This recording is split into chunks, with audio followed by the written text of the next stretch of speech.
أعوذ بالله من الشيطان الرجيم بسم الله الرحمن الرحيم رب اشرح لي صدري ويسر لي أمري واحلل عقدة من لساني يفقهوا قولي رب زدني علما اللهم فقهنا في الدين آمین۔ آسان نیکیوں کی سیریز میں ہمارا ٹاپک ہے دین کی بات سیکھنا۔ دین کی بات سیکھنا یا دین کا علم سیکھنا، جو بھی آپ سمجھ لیں۔ کہ یہ دیکھیں ہر مسلمان کے ذمہ ہے کہ وہ کم از کم اپنے دین کی اتنی معلومات ضرور حاصل کرے کہ جن کے ذریعے سے وہ اپنی روزمرہ کی زندگی جو ہے وہ اسلامی تعلیمات کے مطابق گزار سکے۔ یہ ہر بندے کے اوپر ہے۔ ہر شخص کے جو ہے نا پورا باضابطہ عالم دین بننا ضروری نہیں ہے۔ یہ نہیں ہے کہ آپ نے پورا، جب تک آپ عالم دین نہیں بنی، آپ نے کئی سال اس میں ریاضت نہیں کی، آپ نے تو آپ کا شاید یہ فرض ہے۔ نہیں، اتنا تو ہو، ایٹ لیسٹ اتنا آنا چاہیے کہ آپ اپنی زندگی، اپنی دینی ضرورتیں جو ہیں اس کی معلومات آپ کو حاصل کرنا ہر مسلمان پر فرض عین ہے۔ مثلا نماز، روزہ، حج، زکوٰۃ، اس کے ضروری مسائل جو ہیں، جس قسم کے معاملات اس کی زندگی میں پیش آتے ہیں، انسان کے زندگی میں جو آتے ہیں، اس کے بارے میں حلال، حرام، جائز، ناجائز، یہ چیزیں ایٹ لیسٹ سب کو پتہ ہونا چاہیے۔ اس لیے دین کی بات اتنا سیکھنا ہر مسلمان پر لازمی ہے، فرض ہے۔ پھر جہاں اللہ تعالیٰ نے دین کی ضروری باتیں سیکھنے کو ضروری قرار دیا ہے، وہاں اس عمل پر بہت بڑے اجر و ثواب کے وعدے بھی فرمائے ہیں۔ غور کیجئے گا کہ دین کی بات سیکھنے کے کتنے بڑے وعدے اللہ تعالیٰ نے فرمائے ہیں۔ یعنی دین کا ہر عمل ایک مستقل نیکی ہے، جس کی بہت فضیلتیں قرآن و حدیث میں آئی ہیں۔ حضرت ابو درداء رضی اللہ تعالیٰ عنہ روایت کرتے ہیں کہ آن صلی اللہ علیہ وسلم نے ارشاد فرمایا کہ جو شخص اس غرض کے لیے کسی راستے پر چلے کہ علم کی کوئی بات سیکھے گا، تو اللہ تعالیٰ اس کے لیے جنت کے راستے کو آسان فرما دیں گے، اور علم جو ہے طلب کرنے والے کہ اس عمل پر اظہار خوشنودی کے لیے فرشتے اپنے پر بچھاتے ہیں۔ اللہ اکبر کبیرہ۔ یہ ابو دردہ نے بتایا، ان سے روایت ہے کہ نبی کریم صلی اللہ علیہ وسلم نے ارشاد فرمایا کہ فرشتے جو ہیں وہ طالب علموں کے لیے اپنے پر بچھاتے ہیں خوشی میں، اور جس طرح وہ آپ کو پتہ نا کہ معزز مہمانوں کے لیے ریڈ کارپٹ، اسی طرح طالب علم کی اتنی اہمیت ہے۔ یہ میرے نبی نے فرمایا کہ فرشتے پر بچھاتے ہیں ان کے لیے اظہار خوشنودی کے لیے ان کو۔ تو آپ یہ دیکھیے کہ جو علم کے راستے پہ چلے گا، وہ اللہ تعالیٰ اس کے لیے جنت کا راستہ آسان کر دیں گے، یہ میرے نبی نے فرمایا۔ تو اس فضیلت میں وہ طالب علم تو داخل ہوگا ہی نا جو باقاعدہ جو دین کے علم کے ساتھ جڑا ہوا ہے، اور جو کچھ لوگ ہیں جو گھروں سے نکلتے ہیں۔ خیر اب تو زندگی آسان ہو گئی، آپ گھر میں بیٹھ کے بھی دین کا علم جو ہے حاصل کر سکتے ہیں، لیکن کچھ لوگ ہوتے ہیں وہ پورے عالم دین بننے کی نیت سے نہیں ہوتے، بلکہ اپنی ضرورت کے مطابق، یعنی اتنا تو ایٹ لیسٹ پتہ چل جائے کہ دین کی کوئی بات سیکھنے کے لیے اگر کہ اتنا کہ ہم اپنا جیون آسانی سے اپنی زندگی جی لیں، تو اور اتنا سیکھنے کے لیے بھی چلے جاتے ہیں، ضرورت کے وقت کسی محفل میں بیٹھتے ہیں، کسی قرآن کی واعظ و نصیحت کو سنتے ہیں، تو ان کی اس نیت کا انہیں اجر ملتا ہے ایک، اور اس نیت میں وہ طالب علم شریک ہوتے ہیں اور دین کی باتیں سیکھتے ہیں۔ تو اللہ تعالیٰ سے امید ہے کہ انشاءاللہ تعالیٰ ایسے لوگ بھی اس فضیلت کے حصے دار ہوں گے، کیونکہ وہ اگر تھوڑی دیر کے لیے بھی اسٹوڈنٹ بن جاتے ہیں، بن تو جاتے ہیں نا ایٹ لیسٹ۔ حضرت انس رضی اللہ تعالیٰ عنہ روایت کرتے ہیں کہ حضرت صلی اللہ علیہ وسلم نے ارشاد فرمایا کہ جو شخص علم کی طلب میں گھر سے نکلے تو وہ اللہ کی راہ میں ہے جب تک کہ وہ واپس نہ آ جائے۔ اللہ اکبر کبیرہ۔ تو آپ یہ دیکھیے کہ جو شخص علم کی طلب میں گھر سے نکلے وہ اس وقت اللہ کی راہ میں ہے۔ اللہ کی راہ میں کون ہوتا ہے؟ مجاہد۔ اللہ کی راہ میں وہی ہوتے ہیں نا جو اپنی جان دینے کے وعدے لے کے اپنی جان دینے کی نیت سے گھروں سے نکلتے ہیں۔ تو ایک طالب علم کو بھی اللہ تعالیٰ نے وہی رتبہ دیا ہے۔ تو دیکھیں کہ آپ آن لائن بھی اگر پڑھ رہی ہیں، جیسے کہ آپ ابھی کلاس میں بیٹھی ہیں، تو آپ کہاں بیٹھی ہیں؟ آپ اللہ کی راہ میں بیٹھی ہیں۔ یہ آپ کا کون سا ٹائم گزر رہا ہے؟ یہ وہی ٹائم ہے جو ایک مجاہد کا سرحدوں پہ ہوتا ہے دین کی حفاظت کے لیے۔ قرض کے دین کی کوئی بات سیکھنے کے لیے جو کوئی بھی آپ قدم اٹھائیں گی، جو کوئی بھی، انشاءاللہ تعالیٰ آپ اس کو اپنے لیے خیر اور اجر کا باعث اللہ تعالیٰ کے ہاں پائیں گی انشاءاللہ تعالیٰ۔ اس پر ہم امید کرتے ہیں اللہ تعالیٰ سے، کیونکہ اس غرض سے جتنے بھی ہمارے جو دینی اصلاحی کتابوں کے جو ہم مطالعے کرتے ہیں، سیکھتے ہیں، اس کا بھی بہت زیادہ اجر و ثواب ہے۔ جیسے ہم مستند کتابیں پڑھتے ہیں، اچھے ٹیچرز کے پاس بیٹھتے ہیں، سنتے ہیں، مطالعہ کرتے ہیں، کوئی ہمارا مقصد یہ تو نہیں ہے کہ ہم بہت بڑے کوئی عالم دین بن رہے ہیں، لیکن ہم طالب علم ہیں، ہم سیکھنا چاہتے ہیں، ہم عمل کرنا چاہتے ہیں۔ اللہ تعالیٰ جتنا بھی موقع دے دین کی کوئی بھی بات سیکھنے کا، اس کو غنیمت سمجھنا چاہیے اور اس سے اپنی معلومات میں اضافہ کر لینا چاہیے۔ زندگی سنوارنے میں مدد ملتی ہے اور نیکیوں میں مستقل اضافہ ہوتا چلا جاتا ہے، کیونکہ علم ایسا سمندر ہے جس کا کوئی کنارہ نہیں۔ یاد رکھیے میرے جملے کو کہ علم ایسا سمندر ہے جس کا کوئی کنارہ نہیں، جس کی کوئی انتہا نہیں ہے، جس کی کوئی گہرائی کو آج تک معلوم ہی نہیں کر سکا۔ انسان خواہ کتنا ہی بڑا عالم ہو جائے، لیکن مزید علم کی طلب اس کو بھی رہتی ہے اور رہنی چاہیے۔ یہ نہیں کہ ہمیں تو سب کچھ آتا ہے، ہم کیوں سیکھیں؟ دیکھیں علم تو وہ سمندر ہے نا کہ جس کا کوئی کنارہ نہیں۔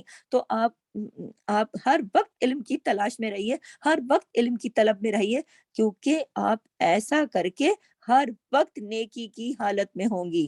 جو لوگ کلاس میں آتے ہیں، انتظار کرتے ہیں، وہ اس وقت اس نیت سے ہوتے ہیں نا کہ ہم اللہ کی رضا کی باتیں سنیں گے، اللہ کی باتیں، اللہ کے دین کی باتیں سنیں گے، تو وہ اس وقت سے اللہ کی راہ میں ہوتے ہیں۔ تو اس لیے حدیث میں ہے کہ جو شخص علم کا حریص ہو اس کا پیٹ کبھی نہیں بھرتا، یعنی وہ ہر مرحلے پر مزید علم کی تلاش میں رہتا ہے اور نیکیوں کے حصول کا یہ سلسلہ کبھی ختم نہیں ہوتا۔ اللہ اکبر کبیرہ، کہ جو شخص حریص ہے اور وہ یہ چاہتا ہے کہ میں اس کو سیکھوں اور آگے سکھاؤں، وہ ہر وقت اللہ تعالیٰ کی نظروں میں ہے، وہ ہر وقت اللہ تعالیٰ کی پاس، اللہ تعالیٰ کے لیے اگر وہ علم سیکھنا اور سکھانا چاہتا ہے تو یہ سلسلہ پھر نیکیوں کا انشاءاللہ ختم نہیں ہوگا۔ کیونکہ اس کے ساتھ ہی میں اگلا ٹاپک اسی کو آگے بڑھاتے ہوئے اسی ٹاپک سے ریلیٹڈ دوسرا ٹاپک لے کر آ رہی ہوں، آپ کے ساتھ یہیں پر شریک کر رہی ہوں، بجائے اس کے کہ میں کسی نیکسٹ کلاس میں اس پر بات کروں۔ دین کی بات سکھانا، ابھی ہم نے پہلا ٹاپک کیا تھا دین کی بات سیکھنا، اور اب میں اسی کو کیونکہ وقت کی قلت ہے، دیکھیں یہ جو ٹاپکس ہیں نا، یہ ہم ریمائنڈر کے طور پر آپ کو دے رہے ہیں۔ اصل میں یہ اتنے توجہ طلب اور اتنے ماشاءاللہ ان پر جتنا بھی آپ کو موٹیویٹ کیا جائے کم ہوگا، اتنے ان پہ اور بات ہو سکتی ہے، لیکن چونکہ ہم نے ابھی آسان نیکیوں کے اندر ان کو ہم نے ایڈ کیا ہے تاکہ ہمیں آسان نیکیاں کرنے کے طریقے آ جائیں اور ہم اپنے آپ کو آمد رمضان پر بہترین نیکیاں کرنے والا بنا لیں۔ تو جو اسی کے ساتھ میں ٹاپک دوسرا ریلیٹ کر رہی ہوں، دین کی بات سکھانا۔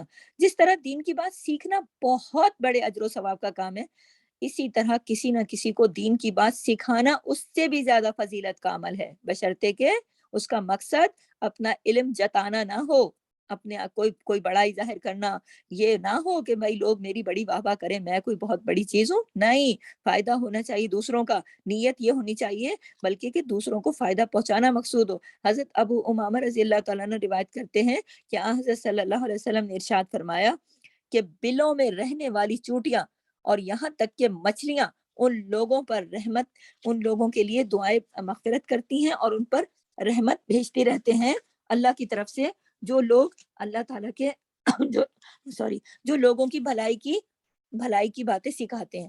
ان سمندر میں رہنے والی مچھلیاں اور بلوں میں رہنے والی چوٹیاں بھی ان کے لیے رحمت کی دعائیں کرتی رہتی ہیں، جو لوگوں کو بھلائی کی بات سکھاتے ہیں۔ یہ جامع ترمذی سے ہے۔ اور حضرت آپ دیکھیے کتنا بہترین موقع ہے نا، کتنی آسان نیکی ہے کہ روزانہ آپ بھی تو ایک آدھ بات سنتی ہیں، ماشاءاللہ اتنی باتیں سنتی ہیں، کوئی ایک آدھ بات آپ آگے بڑھا سکتی ہیں، اب بچوں کو بتا سکتی ہیں، گھر والوں کو بتا سکتی ہیں۔ تو علم سکھانا کتنا بڑا اجر و ثواب کا باعث ہے۔ آپ کو پتہ ہے کتنی بلیں پوری دنیا میں، کتنی چوٹیاں بیٹھی ہیں، کتنا بڑا سمندر ہے جگہ جگہ پر، اور ایک سمندر کی ایک چھوٹے سے ٹکڑے کی مچھلیوں کا ہمیں کوئی نہیں پتا، ہزاروں لاکھوں کروڑوں اربوں اس میں مچھلیاں، کوئی گن سکتا ہے آج تک؟ اور وہ ساری کی ساری آپ کے لیے دعائیں مغفرت کریں گی، رحمت کی دعا کریں گی، جو دین کی بات سکھاتے ہیں۔ اللہ اکبر۔ اور پھر جو سکھانے کے لیے لوگوں کو بلا بلا کے لاتے ہیں، یہ اسی زمرے میں آتے ہیں۔ اور حضرت ابو سہل بن سعد رضی اللہ تعالیٰ عنہ روایت کرتے ہیں کہ حضرت صلی اللہ علیہ وسلم نے حضرت علی سے خطاب کرتے ہوئے ارشاد فرمایا، اگر اللہ تعالیٰ تمہارے ذریعے ایک آدمی کو بھی ہدایت دے دے تو یہ تمہارے حق میں سرخ اونٹوں سے زیادہ بہتر ہے۔ اللہ اکبر کبیرہ۔ اگر اللہ تعالیٰ تمہارے ذریعے ایک آدمی کو بھی ہدایت دے دے تو یہ سرخ اونٹوں سے بہتر ہے۔ غور کیجئے گا، سرخ اونٹ اس وقت عرب کے اندر سب سے قیمتی ترین سواری تھی، سب سے قیمتی ترین جانور تھا، اس کے بغیر، اونٹ کے بغیر تو وہاں رہنا مشکل تھا، جس کے پاس اونٹ ہوتا تھا اسے بہت امیر ترین سمجھتے تھے، اور اونٹوں میں پھر جیسے گاڑیاں ہوتی نا، تو کوئی یہ ہے، کوئی وہ ہے، کوئی الگ الگ نام ہے، الگ الگ کمپنیاں، برانڈ ہے ہر چیز کا، اسی طرح سرخ اونٹ جو تھا وہ بہت بڑا برانڈ تھا، بہت قیمتی، بہت زیادہ فضیلت مطلب اس اونٹ کی ہوتی تھی کہ یہ اونٹ سرخ اونٹ ہے، وہ قیمتی ترین تھا، وہ ہر ایک کے پاس ہوتا بھی نہیں تھا۔ تو اگر اللہ تعالیٰ نے کتنا مطلب یہ کہ امیروں کے لیے اونٹ اگر ہے تو غریبوں کے لیے کتنی اچھی بات رکھ دی کہ اگر اللہ تعالیٰ تمہارے ذریعے سے ایک آدمی کو بھی ہدایت دے دے، کیسے؟ تاکہ تم اسے علم کی دین کی بات سکھاؤ اور وہ اس پر عمل کرے، اور اللہ اس کو ہدایت دے دے، وہ ہدایت کے بارے میں پریشان ہو، اللہ سے ہدایت مانگے، اللہ سے جڑ جائے، اللہ تعالیٰ کے ساتھ جڑ کر اپنی نیت اچھی کر لے، اپنے عمل اچھے کر لے، ہدایت کے راستے پہ چل پڑے، صراط مستقیم پر چل پڑے اور قرآن سے جڑ جائے، ایک بندہ بھی، اگر ایک بندہ بھی، تو یہ تمہارے حق میں سرخ اونٹوں سے زیادہ بہتر ہے، بخاری اور مسلم دونوں میں ہے یہ۔ تو آپ یہ دیکھیے کہ سرخ اونٹ تو عرب میں بہت ہی بڑی دولت شمار ہوتے تھے، لہٰذا مطلب تو یہی بنتا ہے نا کہ تمہاری تعلیم و تربیت سے کسی ایک شخص کو بھی اگر اللہ تعالیٰ ہدایت دے دیتے ہیں اور ہدایت کے راستے پہ وہ چل جاتا ہے، تو یہ ہمارے اور آپ کے لیے دنیا کی سب سے بڑی دولت سے بھی بہتر ہے۔ آپ کو یہ حدیث میں آپ کو الفاظ سنے کہ سرخ اونٹوں سے بہتر ہے، یعنی دنیا کی ساری دولت سے زیادہ بہتر ہے۔ لہٰذا جب کسی شخص کو دین کی بات بتانے کا موقع ہو تو اس کو غنیمت سمجھ کر یہ فضیلت حاصل کرنا چاہیے۔ لوگ جو ہیں کسی کو دین کی بات بتاتے ہوئے ڈرتے ہیں، کہتے ہیں اس نے کون سی مان لینی ہے، اس نے آگے سے برا مان جانا ہے، یہ مجھے دیکھ کے چھپ جائے گی، کتنی ہر محفل میں تو میں اس کو پکڑتی ہوں کہ دیکھو دین کی بات سنو۔ تو اچھا، بعض لوگ یہ ہوتے ہیں، بعض لوگ یہ بھی کہتے ہیں ان کے پاس تو کوئی اور بات ہے ہی نہیں، انہوں نے تو یہی باتیں کرنی ہے۔ کہنے دیں کہ ان باتوں سے نہیں ڈریں، اگر ان باتوں سے نبی کریم ڈر جاتے یا رک جاتے تو آج دین آپ تک اور مجھ تک کیسے پہنچتا؟ آپ نے اپنا کام جاری رکھنا ہے، دین کی بات کو آگے چلانا ہے، کیونکہ اگر کوئی ایک بندہ بھی ہدایت پا گیا تو دنیا کی ساری دولت سے زیادہ اجر و ثواب ہے۔ کتنی آسان نیکی ہے، آپ نے کسی کو راغب کر لیا کہ آپ دیکھیں اللہ سے توبہ کر لیں، آپ نے کسی کو سمجھا دیا دیکھیں ہر کام بسم اللہ پڑھ کے کریں، اللہ سے توبہ کریں، اپنے رب سے جڑیں، قرآن سے جڑیں، نماز سے جڑیں، دیکھیں اللہ کے یہ حکم ہے، احکام ہے، آپ نے اس کو ہلکا ہلکا بتاتے بتاتے اس پوزیشن پہ لائے، اللہ نے اس کو ہدایت دے دی، کسی ایک شخص کو بھی آپ سیدھے راستے پہ چلانے میں کامیاب ہو گئی، آپ دونوں جہاں کی۔ تو کیسی کامیاب ہوں گی؟ آپ دین کا علم حاصل کریں گی تو نا، یا دین کی طرف خود جڑیں گی؟ آپ سب کو دعوت دیتی رہیں، خود کلاس میں آئیں کوئی نہ، جب دیکھو آپ کا نام غائب اور آپ جا کے لوگوں سے کہیں آؤ قرآن کی باتیں سنو، لوگ آ جائیں گے، لوگ دیکھیں گے کیا؟ لسٹ نہیں دیکھیں گے؟ لسٹ دیکھتے ہیں نا نام کی، ابھی آپ کے نام کی لسٹ میرے سامنے ہے، تو آپ اسی طرح سب دیکھتے ہیں کہ جس نے مجھے بلایا وہ خود کدھر ہے، تو خود بھی اپنی پابندی کریں۔ کہنے کا مقصد یہ ہے کہ دین کی بات سننے میں خود بھی استقامت حاصل کریں، اور یہ سمجھیں کہ اگر نہیں آئے تو سمجھ جائیں کہ ایک بہت بڑی نیکی سے محروم ہو گئے، اور جس دن آپ کو کوئی دین کی بات سیکھنے کو مل جائے تو سمجھ جائیں کہ بہت بڑی نعمت ہاتھ میں آ گئی ہے، اور اگر آپ نے اس نعمت کو آگے بڑھا دیا تو سمجھ جائیں کہ آپ نے اور بھی زیادہ بہت بڑا سرمایہ کما لیا، جو دنیا اور آخرت دونوں میں سب سے زیادہ قیمتی دولت ہے۔ لہٰذا جب کسی شخص کو دین کی بات بتانے کا موقع ہو تو غنیمت سمجھیں کہ آپ کو دو لوگوں کے بیچ میں اگر موقع مل رہا ہے، آپ موقع تلاش کریں، آپ موقع بنائیں۔ آپ یہ سوچ رہی ہوں گی وہاں تو ہم کیسے بات کریں، وہاں تو لوگ سنتے نہیں، لوگ اپنی باتیں کر رہے ہوتے ہیں۔ آپ اپنا اخلاق اتنا اچھا کریں نا کہ لوگ آپ کی بات سنیں، آپ اتنے پیار سے بات کریں۔ ہمارے نبی نے کتنی مشکلوں میں لوگوں کو کتنے پیار سے دین کی طرف بلایا، آج تو وہ حالات نہیں ہے۔ جیسا کہ ابھی میں نے بتایا کہ اگر ہم کسی سے دین کی بات کرتے ہیں، ایٹ لیسٹ لوگ آگے سے ہمیں پتھر تو نہیں مارتے نا، لوگ اگر عمل کریں یا نہ کریں ایٹ لیسٹ ہمارے ساتھ وہ ظلم تو نہیں کرتے جو نبی کے ساتھ ظلم ہوئے، کہ نبی کو آگے سے پتھر برسائے گئے، برا بھلا کہا گیا، ظلم کیا گیا ان کے ساتھ، ان کی فیملی کے ساتھ بائیکاٹ کیا گیا، کیا کچھ نہ کہا گیا، ان کی تو پکی پکائی ہنڈیا میں لوگ ڈال دیتے تھے، ان کے پڑوسی سگے چچا کے گھر سے کچرا ڈال دیتے تھے، ان کے گھر کے آگے کانٹے رکھ دیتے تھے، ان کی زندگی جیرن کر دی، نماز پڑھنے تو اوپر اونٹ کی اوجڑیاں رکھ کے چلے جاتے تھے، کیا کچھ نہ کیا، یعنی کہ حتیٰ کہ موت کو ان کو جان سے مار دینے کا منصوبہ بنایا، اور لوگ جمع ہو کے بیٹھ گئے کہ آج رات کو تو چھوڑیں گے نہیں۔ تو آپ یہ دیکھیے کیا انہوں نے ان تمام باتوں کے باوجود بھی اپنے دین کا کام چھوڑ دیا کیا؟ اتنا بڑا تو کام تھا نا، اتنا بڑا تو یہ کام ہے نا جو ہمارے نبی نے کیا ہے۔ تو اس بات کو ذہن میں رکھیے کہ اگر لوگ اس بات کو مائنڈ کرتے ہیں، 1 دفعہ کریں گے، 2 دفعہ کریں گے، 3 دفعہ، آپ اپنا محبت کے ساتھ اپنا عمل جاری رکھیے اور خود بھی سیکھیں۔ خود سیکھنے کا اجر و ثواب بھی میں آپ کو اس سے پہلے ایپیسوڈ میں بتا چکی ہوں کہ خود آپ نے جو سیکھا اس کا بھی بہت بڑا اجر و ثواب ہے، اور اگر آپ نے آگے سکھایا یا بلایا یا دین سے جوڑا، کسی ایک بندے کو بھی آپ کی طرف سے ہدایت نصیب ہو جائے تو یہ بہت بڑے اجر و ثواب کا باعث ہے۔ اور اپنے گھر میں خاص طور پر اپنے گھر والوں کو بھی بتائیں، اپنے بچوں کو بتائیں، دین کی باتیں ہمیشہ دھیرے دھیرے سکھائیں۔ دیکھیں پتھر کے اوپر بھی پانی کا قطرہ گرنے سے سوراخ ہو جاتا ہے۔ عموماً ماؤں کو میں نے بڑا پریشان دیکھا ہے، بیویوں کو میں نے پریشان دیکھا ہے، وہ کہتی ہیں کیا کریں، ہمارے شوہر تو سنتے نہیں۔ کچھ لوگ کہتے ہیں ہم کیا کریں، ہمارے تو بچے سنتے نہیں۔ آپ اپنا کام کریں، اللہ نے آگے ان کے دل بدلنے، کام کون سا کریں؟ دین کی بات آپ سیکھتی رہیں، سکھاتی رہیں، کہتی رہیں، نرم لفظوں میں، طریقے سے، جس وقت ضرورت پیش آئے اس وقت آپ کوئی نہ کوئی جملہ ہلکے پھلکے انداز میں اپنے گھر میں روزانہ ایک بات کر دیا کریں۔ آپ یہ نہ سمجھیں کہ ابھی انہوں نے عمل شروع نہیں کیا، عمل شروع ہوگا، کام شروع ہو چکا۔ جب آپ نے بولنا شروع کر دیا، آپ نے بات کو آگے بڑھانا شروع کر دیا، بچوں کے ذہنوں میں چیزیں سٹور ہوتی ہیں۔ جس طرح آپ اپنے گھر کا سامان سٹور میں رکھتی ہیں تو کہیں وہ چلا جاتا ہے کیا؟ کہیں نہیں چلا جاتا نا۔ تو آپ دین کی بات بھی اپنے گھر میں کرتی ہیں، بے شک وہ اس وقت اگر عمل نہیں کر رہے لوگ، لیکن کریں گے انشاءاللہ۔ ساتھ میں دوسرا کام کیا کرنا ہے؟ آپ نے اپنا عمل اچھا رکھنا ہے۔ خود آپ نے اپنا عمل، اگر آپ نظر آئے گا نا گھر والوں کو کہ آپ کتنی ثابت قدمی کے ساتھ دین سے جڑی ہوئی ہیں، اپنا عمل ٹھیک ہے۔ اور تیسرا کام دعا دعا جاری رکھنی ہے انشاءاللہ تعالی۔